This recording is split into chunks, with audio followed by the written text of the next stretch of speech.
परमेश्वर ये चिंता करता है कि आप तालियों के साथ उसका स्वागत कर रहे हैं? क्या ये रियल में जीसस क्राइस्ट का स्वागत है? क्या ये सच में आप जीसस का स्वागत कर रहे हैं? क्या इस तरह करने से आप यीशु मसीह का स्वागत कर लेंगे? आज मैं आपको बताता हूं किस तरह से चाहता है परमेश्वर कि आप उसका स्वागत अपनी लाइफ में करें। वचन कहता है दानियेल 1 में, यहूदा के राजा यहोयाकीम के राज्य में 3रे वर्ष में बेबीलोन के राजा नबूकदनेस्सर ने यरूशलेम पर चढ़ाई करके उसको घेर लिया। परमेश्वर ने यहूदा के राजा यहोयाकीम को परमेश्वर के भवन के कई पात्रों सहित उसके हाथ में कर दिया और उसके पात्रों को शिनार देश में अपने देवता के मंदिर में ले जाकर अपने देवता के भंडार में रख दिया। उस राजा ने अपने खोजों के प्रधान अशनपज को आज्ञा दी कि इजरायली राजपुत्रों और प्रतिष्ठित पुरुषों में से कई जवानों को ला, जो निर्दोष, सुंदर, सब प्रकार की बुद्धि में प्रवीण, ज्ञान में निपुण, विद्वान, राज मंदिर में हाजिर रहने के योग्य हों, और उन्हें कसदियों के शास्त्र और भाषा की शिक्षा दे। राजा ने आज्ञा दी कि उसी के भोजन और पीने के दाख मधु में से उन्हें प्रतिदिन खाने पीने को दिया जाए।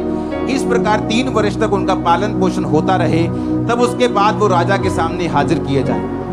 उनमें से यहूदा की संतान में चुने हुए दानियेल, हनन्याह, मिशाएल, अजर्याह थे। अब बाइबल कहती है कि एक राजा ने, बेबीलोन के राजा ने यरूशलेम पर चढ़ाई की। क्यों चढ़ाई की? क्योंकि वचन ये कहता है कि परमेश्वर की कौम जब पाप में होगी तो शैतान उनके ऊपर कब्जा करेगा और परमेश्वर उन्हें कभी भी छुड़ाएगा नहीं, या परमेश्वर शैतान को कभी भी डांटेगा नहीं कि ये मेरे लोग हैं, तू इन पे कब्जा नहीं कर सकता। अगर वो लोग परमेश्वर से दूर हैं, परमेश्वर को जानकर भी जानबूझकर पाप में हैं, तो परमेश्वर ने ऐसा होने दिया कि उन्होंने यरूशलेम पर चढ़ाई की और कामयाब हो गए। जबकि वचन ये कहता है कि कोई भी दुश्मन तुझ पे चढ़ाई करके कामयाब नहीं होगा जब यहोवा तेरी जिंदगी में होगा, जब परमेश्वर तेरी लाइफ में होगा। उनकी कामयाबी का कारण ये था कि ये परमेश्वर के यहूदी लोग परमेश्वर से दूर थे, परमेश्वर से हट चुके थे, अलग अलग तरह के पापों में थे, और परमेश्वर ने अलाउ किया शैतान को कि वो जाए और उन पे कब्जा कर ले। इसी तरह परमेश्वर ने जब एक पागल व्यक्ति में से दुष्ट आत्मा को निकाला और दुष्ट आत्मा को बोला था गड्ढे में जा, तो दुष्ट आत्मा ने कहा नहीं, मुझे वो सूरों के झुंड में भेज दे। तो जीसस ने जाने दिया, उसकी बहस को स्वीकार कर लिया, क्योंकि जीसस जानते थे कि शैतान के पास एक अधिकार है कि वो सूअर चराना बाइबल के अनुसार पाप है। तो वो जहां वचन टूट रहा है, शैतान वहां जाने की आज्ञा मांग रहा था और परमेश्वर ने उसे रोका नहीं और जाने दिया। बाइबल कहती है परमेश्वर अपने वचन के साथ बंधा हुआ है, वो अपने वचन से हटके कोई भी काम नहीं करता। अब हुआ क्या, ये 4 बच्चे, 4 जवान जो यहूदियों में से चुने गए कि वो राजा के पास रहेंगे, राजा के पास रह के राजा के तरीके की शिक्षा सीखेंगे और फिर राजा के भवन में ही काम करेंगे। तो काम करने से पहले 3 साल उनको सिखाया जाए, उनका खाना चेंज किया, उनका पीना चेंज किया, शिक्षा चेंज की, राजा के सामने कैसे हाजिर होना है, वो सारा कुछ सिखाने के लिए उनको अलग कर दिया गया। 8 आयत में लिखा, दानियेल ने अपने मन में ठान लिया कि वो राजा का भोजन खाकर और उसके पीने का दाख मधु पीकर अपवित्र ना होए, इसलिए उसने खोजों के प्रधान से विनती की कि उसे अपवित्र ना होना पड़े। अब दानियेल जो था उसने कहा, अगर आप बेबीलोन को देखेंगे मैप के ऊपर, ये जो आपको डार्क हिस्सा मिल रहा है, ये पुराना बेबीलोन है, ये बेबीलोन का हिस्सा था। यरूशलेम उसके बिल्कुल पास आपको दिखाई देगा, लाल समुद्र दिखाई देगा, मिस्र दिखाई देगा, और ये आपको समुद्र से इधर भी समुद्र से इधर भी समुद्र से घिरा हुआ। अगर आप जापान में चले जाएं, अगर आप मलेशिया में चले जाएं, आप सिंगापुर में चले जाएं, जो एरिया समुद्र के साथ लगते हैं, गोवा में चले जाएं, केरला में चले जाएं, तमिलनाडु में, कन्याकुमारी में चले जाएं, आपको वहां आप देखेंगे कि लोगों का मुख्य भोजन जो है वो सी फूड है। लॉबस्टर्स खाते हैं, वो अलग अलग तरह की प्रॉन्स खाते हैं वो। अगर आप बेबीलोन की स्टडी करें तो बेबीलोन के लोग जो मेन उनका मीट था, घोड़े का मीट, सुअर का मीट, प्रॉन्स, शेलफिशेस, ये सारी डिशेज आपके सामने आ रही है। ये घोड़े, ये प्रॉन्स, ये घोड़े का मीट, ये सुअर का मीट, जितने भी मीट हैं ऐसे जो आज लोग खाते हैं, क्रिश्चियन लोग भी खाते हैं, क्योंकि बाइबल में नए नियम के बाद, प्रार्थना करने के बाद चीजों को शुद्ध कर दिया गया। ये लॉबस्टर्स, ये सारी चीजें बाइबल में मना थी उस समय। पुराने नियम में ऐसी कोई भी चीज तुम नहीं खा सकते थे।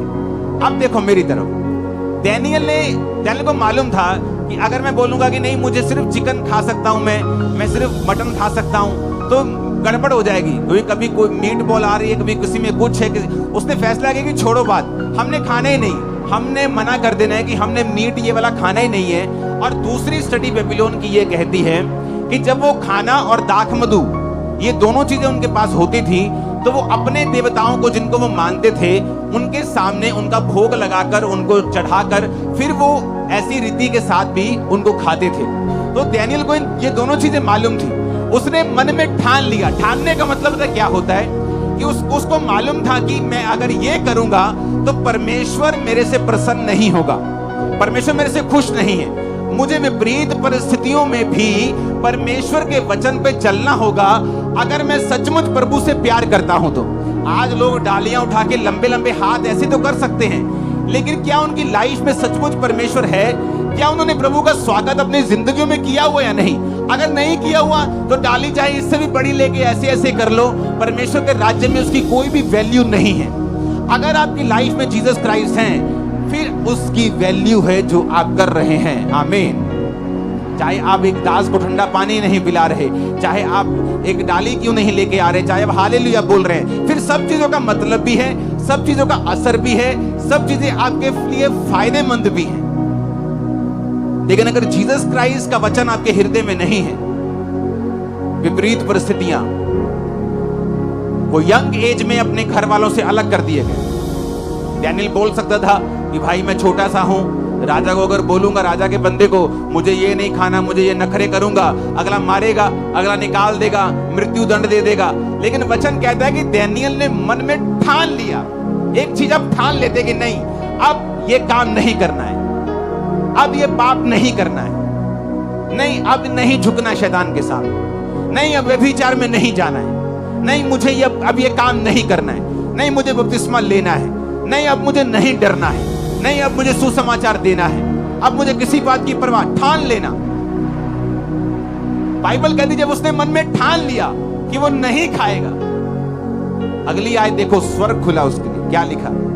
लिखा परमेश्वर ने खोजों के प्रधान के मन में डैनियल के प्रति कृपा और दया भर दी। Now God had brought Daniel into favor and tender love with the prince of the eunuchs। अगर आप लव को इसका मतलब समझेंगे इब्रानी भाषा में, तो इसका मतलब है ऐसा प्यार जो मां अपने गर्भ के जने हुए बच्चे से करती है। एक होता है लव, प्यार, टेंडर लव। इब्रानी भाषा में उसका मतलब है राखाम, जिसका मतलब है कि एक ऐसा प्यार जो गर्भ, जैसे गर्भ के अपने जने हुए बच्चे से मां करती है। ऐसा प्यार किसके दिल में आ गया? खोजों के प्रधान के दिल में। वो उसकी मासी का बेटा तो नहीं था, उसकी बुआ का बेटा तो नहीं था, उसको रिश्वत तो नहीं दी थी, उसके गुरु भाई भी नहीं थे। बोलो जी सेम प्रभु को मानता है तो हमें प्यार हो गया, एक दूसरे से भाई बन गए हम। उनका देवता भी अलग था, उनका खाना भी अलग था, आपस में दोनों देश दुश्मन भी थे। तो ऐसा क्या हुआ कि परमेश्वर ने एक बड़े ऑफिसर के दिल में डैनियल के लिए प्यार, टेंडर लव और फेवर भर दिया। ऐसा क्या किया डैनियल? क्योंकि वचन कहता है, नीति परमेश्वर ने कहा कृपा और सच्चाई तुझसे अलग ना होने पाए। अपने दिल पे लिखना, तू परमेश्वर और मनुष्य दोनों का फेवर पाएगा। कई बार आपका रिश्तेदार एक बड़े पोस्ट पे होता है लेकिन आपको उसका कोई फायदा नहीं होता। आपके दोस्त बड़ी बड़ी पोस्ट पे होते हैं, आपको उसका कोई फायदा नहीं होता। आप अपने पॉलिटिकल कैरियर में होते हैं, आपसे कम बुद्धिमान आपसे आगे निकल जाते हैं, लेकिन जिन्होंने फेवर करना होता है आपकी पार्टी वालों ने, वो आप पर फेवर नहीं करते। आप सोचते ऐसा क्यों हुआ? ऐसा इसलिए हुआ क्योंकि कृपा और सच्चाई मनुष्य से अलग हो चुके हैं। परमेश्वर ने कहा कृपा और सच्चाई अगर अलग नहीं होंगे, तू डैनियल की तरह मेरी बात सुनेगा, नुकसान हो, फायदा हो, जीवन आए, मौत आए, तो मेरे वचन से हटेगा नहीं। तो मैं टेंडर लव, मैं फेवर, मैं अनुग्रह अपने से भी और मनुष्यों से भी तुझे दिलवाऊंगा और जबरदस्ती दिलवाऊंगा।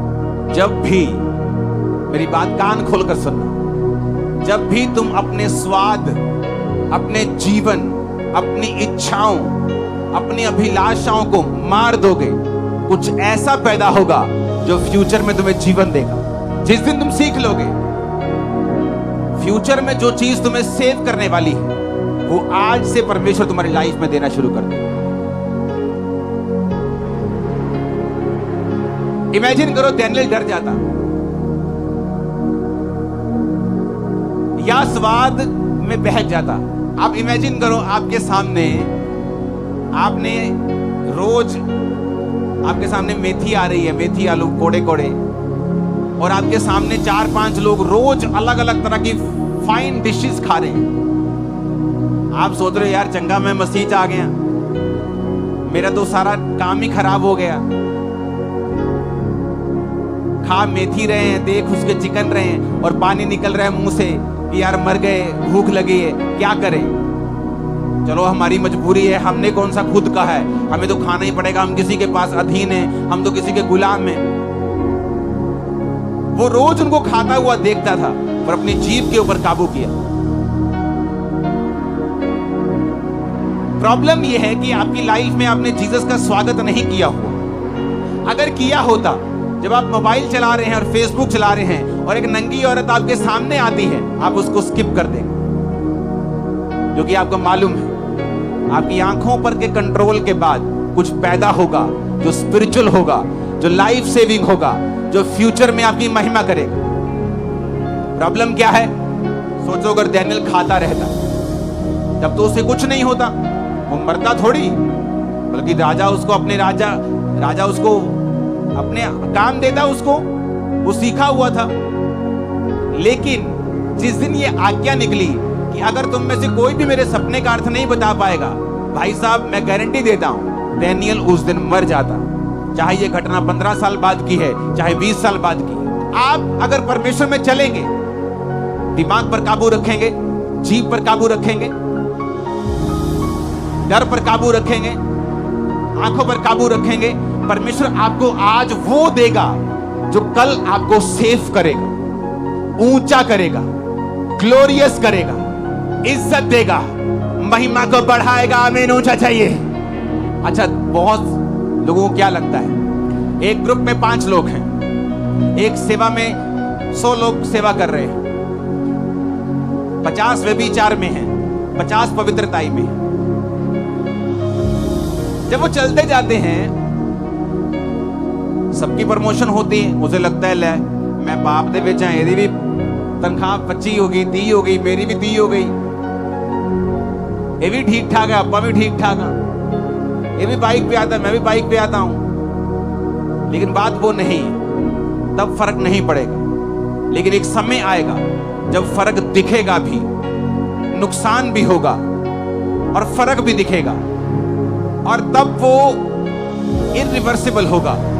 तुम उसे रिवर्स नहीं कर पाओगे, तब से तौबा करके आगे चल पाओगे, लेकिन वो सब चीजें नहीं कर पाओगे जो आज तुम कर सकते हो अगर तुम प्रभु के वचन पे चले तो। और ये धोखा है, और शैतान देता है, उसे लगता है वो लोगों को सिखा देता है, कोई फर्क नहीं पड़ेगा, क्योंकि डैनियल को तब फर्क नहीं पड़ता।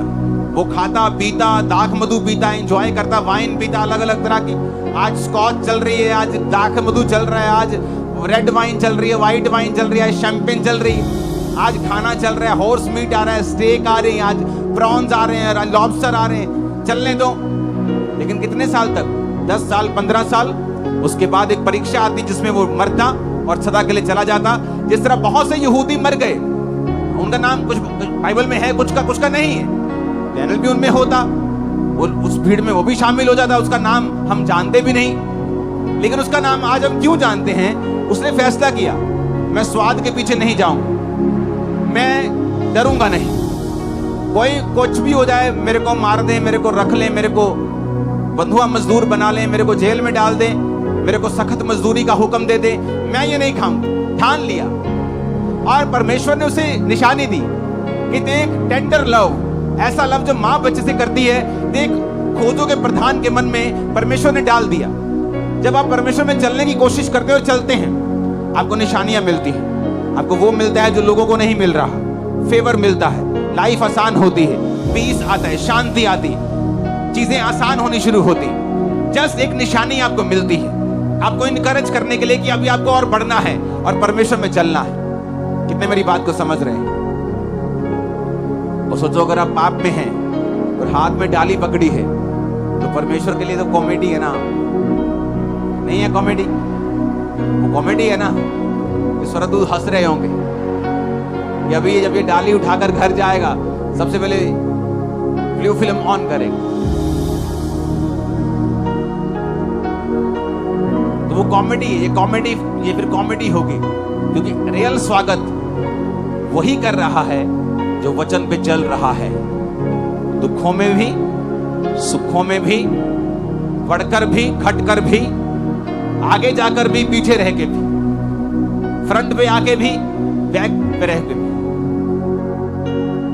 कितने मेरी बात को समझ रहे हैं? आदम जीभ के स्वाद में मरा, वो खाया जो नहीं खाना था। डैनियल भी उसी स्वाद में मरना चाहता, मर सकता था लेकिन नहीं मरा। जीसस को भी शैतान ने उसी स्वाद में मारना चाहा, पत्थरों को बोलिए रोटियां बन जाए। जीसस ने कहा नहीं, वचन से जिंदा रहेंगे, रोटियों से नहीं। आमीन।